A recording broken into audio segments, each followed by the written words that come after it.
আসসালামু আলাইকুম এভরিওয়ান, শুভেচ্ছা জানাচ্ছি ফারহান এডুকেয়ারে। তো আজকে আমরা শুরু করতে যাচ্ছি তোমাদের পদার্থবিজ্ঞানের সেকেন্ড চ্যাপ্টার গতি। তো গতির সাথে আসলে আমরা আমাদের দৈনন্দিন জীবনে অনেক বেশি পরিচিত, কিন্তু এই ছোট্ট একটা শব্দের মধ্যে কত কি যে লুকায়িত আছে, এগুলো আসলে আমাদের আবিষ্কার করে হয়ে ওঠে না। তো তোমাদের এই অধ্যায়ে আমরা এই ছোট্ট একটা শব্দের মধ্যে কি কি বিষয় থাকতে পারে সেগুলো নিয়ে ছোট ছোট করে আলোচনা করব। তো তোমাদের ক্লাস 9-এ এই গতিতে আসলে খুব বেশি আলোচনা করা নাই, ইন্টারমিডিয়েটে এটা নিয়ে আরো অনেক বেশি আলোচনা আছে। তো ক্লাস 9-এ যতটুকু দরকার ততটুকু নিয়ে আমি আলোচনা করার চেষ্টা করব। এবং দেখো, তোমাদের বইয়ে যতটুকু যে টপিকগুলো আছে সেই টপিকগুলোকে আলোচনার সুবিধার্থে আমি 5 ভাগে ভাগ করছি। তো এই 5টি ভাগের মধ্যে আবার কিছু সাব টপিক আছে, যে টপিকগুলো নিয়ে আমি বিস্তারিত আলোচনা করব। এই প্লেলিস্টের মাধ্যমে তোমাদের ক্লাস 9-এর এই গতি এই চ্যাপ্টারে যত কিছু প্রয়োজন হবে, থিওরির সাথে তোমাদের রিলেটেড ম্যাথ প্রবলেম এবং বোর্ড কোশ্চিন সলভ, সবগুলো আমি একের পর এক ক্লাস নেওয়ার চেষ্টা করবো ইনশাআল্লাহ।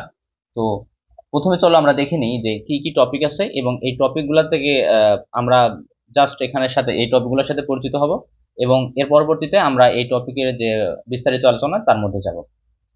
তো টপিক 1-এ আছে তোমাদের হচ্ছে স্থিতি এবং গতি, রেস্ট অ্যান্ড মোশন। আরেকটা বিষয় বলে নিই যে হচ্ছে তোমরা যারা সায়েন্সে থাকতে চাও এবং ভার্সিটিতে যাইতে চাও, তাদের জন্য প্রথম থেকেই তোমার হচ্ছে প্রত্যেকটা টার্মের ইংলিশ গুলা জানা অনেক বেশি গুরুত্বপূর্ণ। কারণ প্রথম থেকে যদি এর সাথে পরিচিত হয়ে যাও তাহলে পরে আর সমস্যা হয় না। কিন্তু পরবর্তীতে তুমি যখন প্রত্যেকটা ইংলিশ বই পড়তে, ইংলিশ ভার্সনে বই পড়তে যাবা, তখন দেখবা যে হচ্ছে এই টার্মগুলো বলতে কি বোঝায় সেটা মনে থাকছে না, এবং তখনকার পড়ার অনেক প্রেশার থাকার কারণে তখন তোমার এগুলা মুখস্থ করা একটু তোমার জন্য কঠিন হয়ে যায়। তো এই কারণে ফার্স্ট থেকে চেষ্টা করবা যে হচ্ছে জাস্ট টার্মগুলো দেখে রাখা। আর তাদের জন্য তো এটি আরো বেশি গুরুত্বপূর্ণ যারা এসএসসি পর বিভিন্ন কলেজে তোমরা অ্যাডমিশন দিবা। তো এখানে প্রথমে আমরা আলোচনা করব স্থিতি ও গতি নিয়ে। স্থিতি ও গতি আলোচনা করতে গেলে আমাদের প্রসঙ্গ কাঠামো নিয়ে আলোচনা করা লাগবে, সেটাই এই টপিকের ভিতরে আমরা আলোচনা করব। এর পরবর্তীতে তোমার হচ্ছে গতির বিভিন্ন ধরনের গতি আছে, যেমন সরলরৈখিক গতি, দোলন গতি, পর্যাবৃত্ত গতি। তো এইসব গতি নিয়েও আমরা বিভিন্ন ধরনের গতি নিয়েও আমরা এই টপিকের ভিতরে আলোচনা করব। দ্বিতীয় যে টপিকটা আমরা নিয়েছি সেটা হচ্ছে স্কেলার রাশি, ভেক্টর রাশি।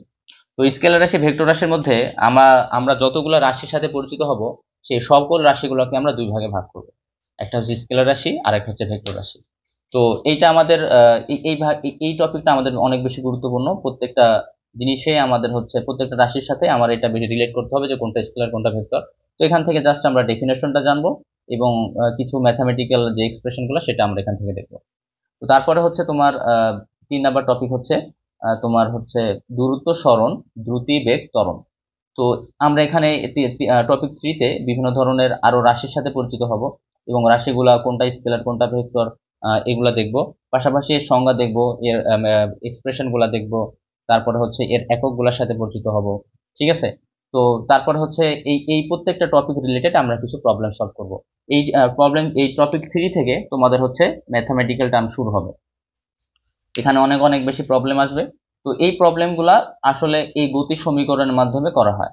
যে এতক্ষণ আমরা টপিক 1, টপিক 2, টপিক 3-তে যতগুলো থিওরি আলোচনা করছি, এই সবগুলা থিওরি আমরা হচ্ছে গতি সমীকরণের মাধ্যমে ম্যাথামেটিক্যাল এক্সপ্রেশনে পরিণত করব।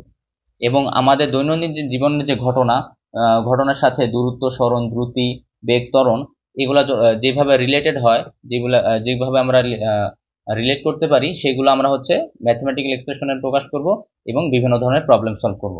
যেমন তোমার হচ্ছে একটা গাড়ি, তুমি রাস্তায় রাস্তায় বসে থাকা ধরো একটা বালক, সে একটা দোকানে বসে আছে। সে দেখতেছে যে একটা গাড়ি তার রাস্তা দিয়ে আসতেছে, এবং হঠাৎ সে ব্রেক করলো। তো ব্রেক করার সময় তার কি পরিমাণ, তার এখানে ত্বরণ কত ছিল, সে কত বেগে আসতেছিল, বা ওখানে ব্রেক করার সময় কি পরিমাণ তার শক্তি প্রয়োজন হয়েছে। তো এই বিষয়গুলো আমরা ওখানে অ্যানালাইসিস করব। এছাড়াও তোমার হচ্ছে আমরা বিভিন্ন ধরনের টিভি চ্যানেলে দেখি যে বাঘ হরিণকে ধরার জন্য দৌড়াইতেছে। তো হরিণ কত বেগে দৌড়াচ্ছে, সেখানে বাঘকে কত বেগে দৌড়াইতে হবে, তাহলে সে হরিণকে ধরতে পারবে। আর বাঘ হরিণ যে গতিতে দৌড়াইতেছে, সেই গতিতে দৌড়াইলে আদৌ বাঘ হরিণকে ধরতে পারবে কিনা। তো এই সকল মজার মজার বিষয়গুলো আমরা হচ্ছে ম্যাথামেটিক্যাল এক্সপ্রেশনের মাধ্যমে দেখব, এবং সেগুলা আমরা এই রিলেটেড প্রবলেম সলভ করব। এই অধ্যায় শেষে তোমরা নিজেরাই এই জিনিসগুলো অ্যানালাইসিস করতে পারবা, এবং পাশাপাশি তোমার হচ্ছে যে মানগুলা বের করতে হবে সেগুলো তোমরা নিজেরাই বের করতে পারবা। এবং সায়েন্সে আসলে একটা জিনিস অনেক মজার হয়, তোমার আশেপাশের ঘটনা নিয়ে তুমি অনেক বেশি চিন্তা করতে পারো এবং তুমি দেখতে পারো যে এই ঘটনাগুলোর মধ্যে আহ, কিভাবে তোমার পদার্থবিজ্ঞান লুকায় আছে। একটা কুকুরের যখন ট্রেন থেকে লাফ দেয়, তো সে কত ক্যালকুলেশন করে, কিন্তু আমরা কিন্তু এখানে অনেক ক্যালকুলেশন করি। তো ক্যালকুলেশন করে হচ্ছে জিনিসটা বোঝার চেষ্টা করি, কিন্তু কুকুর বা বিভিন্ন প্রাণীর মধ্যে এটা ন্যাচারালি থাকে। একটা বিড়াল তোমার উপর থেকে লাফ দিতেছে, লাফ দিলে তার যে শরীরের ভর বা সাথে সাথে যে ওয়েটটা কাজ করে সেটা কিভাবে তার সেখানে ক্যাপচার করতে হয় তার শরীরকে বাঁচানোর জন্য। তো এইগুলো আসলে এখানে চলে আসে। তারপরে তুমি গাড়িতে যাইতেছো, যাইতে যাইতে তোমার গাড়ি ব্রেক করে, ফলে তুমি একটা ধাক্কা খাও। তো এই ধাক্কাটাও আসলে তুমি এই অধ্যায়ের মাধ্যমে অ্যানালাইসিস করতে পারবা, সেই ধাক্কাটা কেন লাগে। আবার ধরো তুমি গাড়িতে বসে আছো, কিন্তু হঠাৎ গাড়িতে চলা শুরু করলো, সেক্ষেত্রে তুমি পেছনের দিকে হেলে পড়ো। তো এইটা আসলে কেন ঘটে, তো এইটাও আমরা এই অধ্যায়ে পড়ার মাধ্যমে বিশ্লেষণ করতে পারবো। তো তারপরে দেখো টপিক 4-এ আছে, টপিক 5 আছে পড়ন্ত বস্তুর সূত্র। তো একটা বস্তুকে তুমি উপর থেকে ছেড়ে দিলা, তো ছেড়ে দেওয়ার মাধ্যমে এই যে ঘটনাটা তোমার সামনে ঘটলো, এই ঘটনাটাকে কিভাবে আমরা বিশ্লেষণ করতে পারি। এই বস্তুটার যে হচ্ছে ছেড়ে দেওয়ার পর সে মাটিতে কত বেগে আঘাত করবে, বা এর মধ্যবর্তী কোনো একটা পয়েন্টে এই বস্তুটির বেগ কত আছে, তো এই সব কিছু আমরা ক্যালকুলেশন করতে পারবো। মোট কথায় তোমার আশেপাশে যতগুলা বস্তু গতিশীল, সেই গতিগুলোকে তুমি বিশ্লেষণ করতে তোমাকে সাহায্য করবে এই অধ্যায়টা। তো এই অধ্যায়টা আসলে অনেক ইন্টারেস্টিং একটা অধ্যায়। পাশাপাশি তোমাদের পদার্থবিজ্ঞানে আরো যে 12টা অধ্যায় আছে, মোট 13টা চ্যাপ্টার, 13টা চ্যাপ্টারকে ভালোভাবে বুঝতে এই অধ্যায়টা অনেক বেশি গুরুত্বপূর্ণ। এই কারণে এই অধ্যায়টাতে অনেক বেশি মনোযোগ সহকারে প্রত্যেকটা টার্ম তোমাকে বুঝে বুঝে নেওয়া অনেক বেশি দরকার। তো পদার্থবিজ্ঞানে আসলে অনেক বেশি একটা অনেক সুন্দর একটা সাবজেক্ট। এই সাবজেক্টে যদি তুমি নিজে একটু আনন্দের সাথে পড়তে পারো এবং টপিকগুলো যদি বুঝতে পারো, নিজের সাথে রিলেট করতে পারো নিজের আশেপাশের পরিবেশের সাথে, তাহলে এই অধ্যায় এই প্রতিটা চ্যাপ্টার বা এই সাবজেক্টটা পড়ে তুমি অনেক বেশি মজা পাবা। আর আমরাও চেষ্টা করব এই প্লেলিস্টের মাধ্যমে তোমার পুরো চ্যাপ্টারটা কভার করা। ঠিক আছে, এখানে ম্যাথমেটিক্যাল এক্সপ্রেশন থেকে শুরু করে সব ডেফিনেশন, ম্যাথমেটিক্যাল এক্সপ্রেশন, আরো যতগুলো এমসিকিউ, যা যা আসা সম্ভব এই অধ্যায় থেকে সবগুলা অধ্যায়, সবগুলা টপিক আমরা এই প্লেলিস্টের মাধ্যমে কভার করবো ইনশাল্লাহ। তো নেক্সট ক্লাস থেকে আমরা শুরু করব টপিক 1। তো আজকের ক্লাসটা এই পর্যন্তই। আসসালামু আলাইকুম।